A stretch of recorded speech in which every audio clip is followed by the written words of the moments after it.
नमस्कार, मंडल news bulletin में आपका स्वागत है। आइए पेश करते हैं आज के प्रमुख व मुख्य समाचार।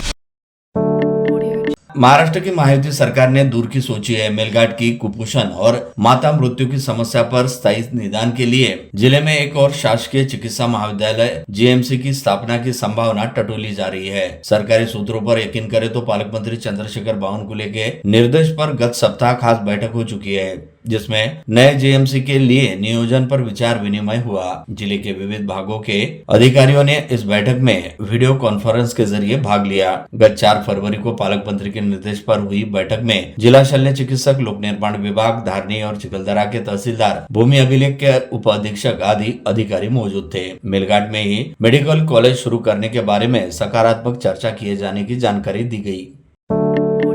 दरियापुर तहसील अंतर्गत येवदा के 41 मजदूरों को महात्मा गांधी रोजगार गारंटी योजना में मांगने पर भी काम न देने के कारण उन्हें अधिकारी और कर्मचारियों के वेतन से बेरोजगार भत्ते चुकाने के स्पष्ट निर्देश उप जिलाधिकारी ज्ञानेश्वर घ्यार ने दिए। निर्देश में स्पष्ट कहा है कि गत वर्ष फरवरी मई तक काम उपलब्ध नहीं किए जाने से बेरोजगारी भत्ता दिया जाना जरूरी है। इस संदर्भ में पिछले वर्ष ही बीजेपी के कार्यकर्ता नकुल सोनटक्के ने शिकायत की थी। उनकी शिकायत पर कोई एक्शन न लिए जाने पर पालक मंत्री बावनकुले से शिकायत की गई। शिकायत पर पालक मंत्री के निर्देश मिलते ही उप जिलाधिकारी घ्यार ने गत 23 जनवरी को तहसील और पंचायत समिति स्तर पर मीटिंग ली, जिसमें सहायक कार्यक्रम अधिकारी, तकनीकी अधिकारी, ग्राम पंचायत के रोजगार सेवक को बुलाकर सुनवाई की गई।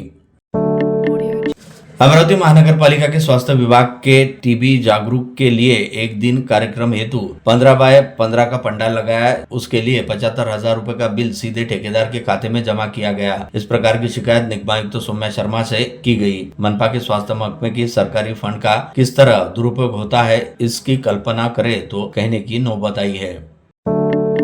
सुकली कंपोस्ट डिपो पर कचरे की बायो माइनिंग का ठेका दी गई। नेफॉक कंपनी का भोपाल और बोधगया महापालिका से ब्यौरा मांगे जाने की जानकारी अमरावती महानगर पालिका सूत्रों ने दी है। मनपा द्वारा उपरोक्त दोनों महापालिकाओं से नो फैक्ट संबंधित डिटेल तलब किए गए। उसी प्रकार नो कॉफ से भी खुलासा करने कहा गया है। 1-2 दिनों में अपना रुख स्पष्ट करेगी, ऐसा बताया गया। अमरावती शहर में युवाओं के बीच बढ़ते एमडी ड्रग्स के सेवन, गुटखा व तंबाकू जन्य पदार्थों की अवैध बिक्री तथा शहर की बिगड़ती ट्रैफिक व्यवस्था को लेकर कांग्रेस पार्टी की ओर से सोमवार को अमरावती महानगर पालिका के नवनिर्वाचित 15 नगर सेवकों ने पुलिस आयुक्त राकेश ओला से मुलाकात कर उन्हें ज्ञापन सौंपा। इस प्रतिनिधि मंडल का नेतृत्व अमरावती शहर जिला कांग्रेस कमेटी के अध्यक्ष बबलू शेखावत ने किया। इस अवसर पर कांग्रेस के गट नेता विलास सिंगोले, पूर्व महापौर मिलिंद चिमोटे सहित कांग्रेस के नवनिर्वाचित नगर सेवक उपस्थित थे। ज्ञापन में कहा गया कि शहर में युवाओं के बीच एमडी ड्रग्स का उपयोग तेजी से बढ़ रहा है, जिससे युवाओं के स्वास्थ्य, शिक्षा और भविष्य पर गंभीर प्रतिकूल असर पड़ रहा है। इस पर तत्काल रोक लगाते हुए संबंधित अपराधियों पर कार्रवाई की जाए, इस आशय की मांग की गई। रेती के बिना रॉयल्टी के चलने वाली गाड़ियों को अमरावती समेत ग्रामीण क्षेत्र व वर्धा और चंद्रपुर जिले से पाबंदी करने की मांग प्रफुल्ल श्रावण बारही नामक रेती के व्यापारी ने पत्रकार परिषद के जरिए जिले के पालक मंत्री चंद्रशेखर बावनकुले से की। इस संदर्भ में उन्होंने विविध विषयों पर ध्यान भी केंद्रित किया। अमरावती उपज मंडी द्वारा फूल उत्पादक किसानों को व्यवसाय के लिए दी गई जगह को लेकर क्षेत्र के दुकानदारों, मनपा के कर्मचारी विवाद करने और किसानों का माल फेंकते रहने का आरोप करते हुए फूल उत्पादक किसानों ने ज्ञापन के माध्यम से जिलाधिकारी आशीष शेरेकर से न्याय की गुहार लगाई। जिलाधीश को सौंपे ज्ञापन में फूल उत्पादक किसानों ने बताया कि वे अमरावती शहर के आसपास के गाँव के फूल उत्पादक किसान है। अमरावती उपज मंडी की तरफ से उन्हें चौधरी चौक में फूल बिक्री के लिए पिछले अनेक साल से जगह दी गई है। इस जगह पर सभी फूल उत्पादक किसान खेत से माल लाकर ग्राहकों को काफी कम भाव में देते हैं। इसमें मोगरा, शेवंती, लस्टर, झंडू, गुलाब आदि प्रकार के फूल है। लेकिन पिछले कुछ माह से कृषि उत्पन्न बाजार समिति की दुकानों में जिन लोगों ने किराए अथवा लीज पर लिए है, वे और मनपा तोडू दस्ते के कर्मचारी फूल उत्पादक किसानों को व्यवसाय नहीं करने दे रहे और उनका माल नष्ट कर रहे हैं। सहायक वरिष्ठ श्रेणी सिविल जज ब्रिजेश आबा साहब गायकवाड़ ने 16 वर्ष पुराने भूमि अधिग्रहण प्रकरण में किसान श्रीकृष्ण चिमोटे को बाढ़ पुनर्वसन के लिए ली गई जमीन का किराया, ब्याज और क्षतिपूर्ति दिए जाने का आदेश आज जारी किया है। अमरावती के जिलाधीश और तहसीलदार को इस बारे में कोर्ट ने निर्देश दिए। याचिकाकर्ता श्रीकृष्ण चिमोटे को 2,44,200 रुपए किराया और उस पर 50,000 रुपए ब्याज देने के निर्देश दिए गए। धर्मराज युधिष्ठिर ने यक्ष के 123 प्रश्नों का जवाब देकर अंत में इस परीक्षा को सफलतापूर्वक उत्तीर्ण किया। यक्ष ने धर्मराज युधिष्ठिर को तालाब का पानी पीने और अपने चारों में से किसी एक भाई को जीवित करने का मौका दिया तो उस समय धर्मराज युधिष्ठिर ने नकुल को जीवित करने का अनुरोध किया। इस प्रसंग को उन्होंने बताया कि धर्मराज युधिष्ठिर कुंती पुत्र थे और नकुल माद्री पुत्र थे। इन दोनों माताओं को पुत्र वियोग सहन न करना पड़े और दोनों माताओं का मातृत्व बना रहे, इसलिए उन्होंने नकुल को जीवित करने का अनुरोध किया था। इस बात को सुनकर यक्ष खुश हुए और उन्होंने धर्मराज युधिष्ठिर के सभी भाइयों को तत्काल जीवित कर दिया। इस कथा से हमें यह ज्ञात होता है कि जब हम अपने जीवन में धर्म का ईमानदारी से पालन करते हैं तब जीत हमारी होती है और मार्ग कितना भी कठिन क्यों न हो उसे पार करना आसान होता है। यह कथन राम जन्मभूमि मंदिर ट्रस्ट के कोषाध्यक्ष तथा कृष्ण जन्मभूमि ट्रस्ट के उपाध्यक्ष परम पूज्य श्रद्धेय गोविंद गिरी महाराज ने किया।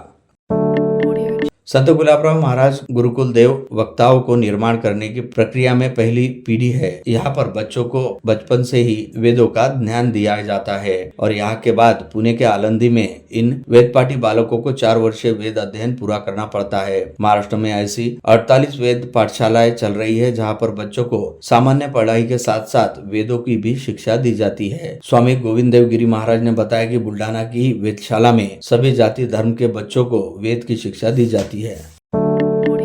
मोर्शी तहसील में पानी की किल्लत नहीं होने देंगे, ऐसा क्षेत्र के विधायक रमेश यावलकर ने कहा। वे 7 फरवरी को मोर्शी पंचायत समिति की ओर से शिवाजी हाई स्कूल में आयोजित पानी की किल्लत को लेकर आयोजित की गई समीक्षा बैठक में बोल रहे थे। विधायक यावलकर की अध्यक्षता में आयोजित समीक्षा बैठक में उप विभागीय अधिकारी प्रदीप पवार, तहसीलदार सागर ढवले, गुट विकास अधिकारी स्वप्निल मकदुल, कृषि अधिकारी अमोल माने आदि उपस्थित थे। दर्यापुर के महात्मा फुले चैरिटेबल ट्रस्ट व वराहट विकास अमरावती के संयुक्त तत्वाधान में 24वें राज्य स्तरीय महात्मा फुले सत्यशोधक साहित्य सम्मेलन का आयोजन संत नगरी श्री क्षेत्र अडुला बाजार में किया गया। सम्मेलन का विधिवत उद्घाटन जिले के सांसद वानखड़े के हस्ते महापुरुषों की प्रतिमा का पूजन कर व अभिवादन मशाल प्रज्वलित कर किया गया। इस अवसर पर छात्रा अक्षरा तेलगोटे ने संविधान प्रस्ताविक का वाचन किया और पूर्व विद्यार्थी सागर चौहान ने सुमधुर गीतों से अतिथियों का स्वागत किया। सिद्धि युवा मंच द्वारा आयोजित इस कार्यक्रम में जो मंचासीन नवनिर्वाचित पार्षद है वह अपने आप में खदान से तराशे हुए हीरे है जो चमकने के साथ ही दूसरों को भी रोशनी देते हैं। इसमें से कुछ का समय पर चुनावी टिकट के लिए चयन हुआ, लेकिन हमने मुख्यमंत्री देवेंद्र फडणवीस के आदेश पर जिनका आखिरी समय तक साथ निभाया, जिसके साथ आज वह पार्षद के रूप में जनता का चेहरा बनकर महापालिका में कार्य करने तैयार हुए हैं। यह बात बडनेरा निर्वाचन क्षेत्र के विधायक रवि राणा ने कही। स्थानीय नासिक प्लॉट श्री संत सतराम दास धर्मशाला में रविवार की सुबह 11 बजे सिंध युवा मंच व कंवरनगर क्षेत्र के समस्त नागरिकों के सहयोग से हार्दिक स्वागत व सत्कार समारोह का आयोजन किया गया था। इस कार्यक्रम में नवनिर्वाचित महापौर श्री चिन तेजवानी, उप महापौर सचिन बेंडे, प्रभाग क्रमांक 18 व राजापेट प्रभाग क्रमांक 12 विवेकानंद कॉलोनी के सभी पार्षद के साथ समाज के नवनिर्वाचित पार्षद को सम्मानित किया गया।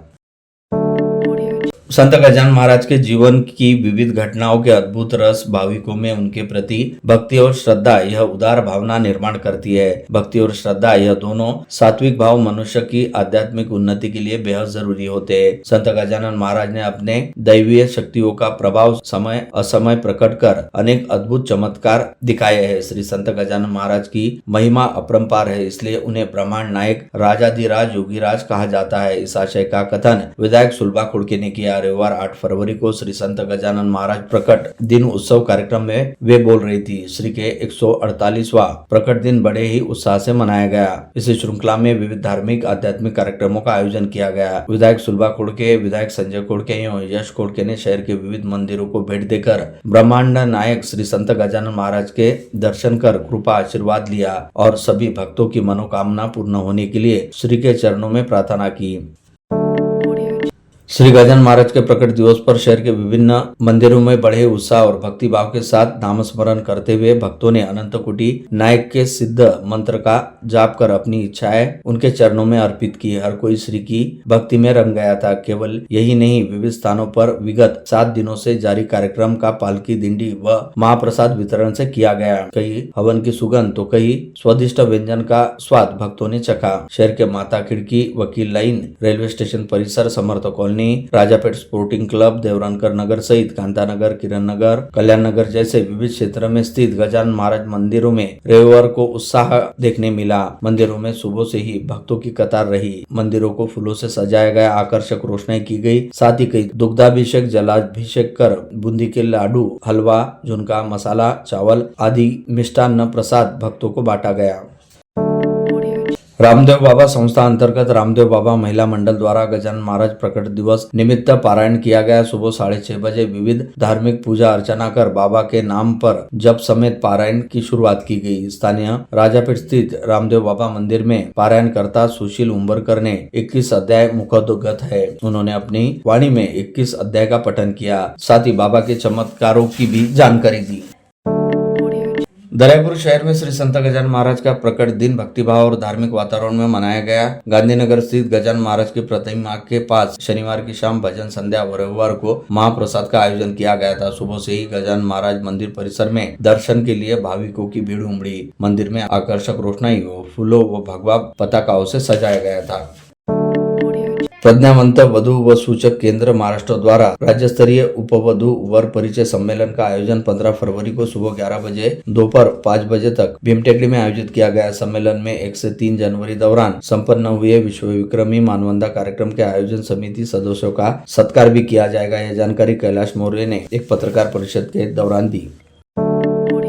रेड स्वस्तिक सोसाइटी ने गत शनिवार को पथरोड के बाबाजी फार्म हाउस में रोग निदान और दवा शिविर का सफल आयोजन किया। सैकड़ों लोगों ने शिविर का लाभ लिया। शिविरार्थियों हेतु भोजन का भी प्रबंध किया गया था।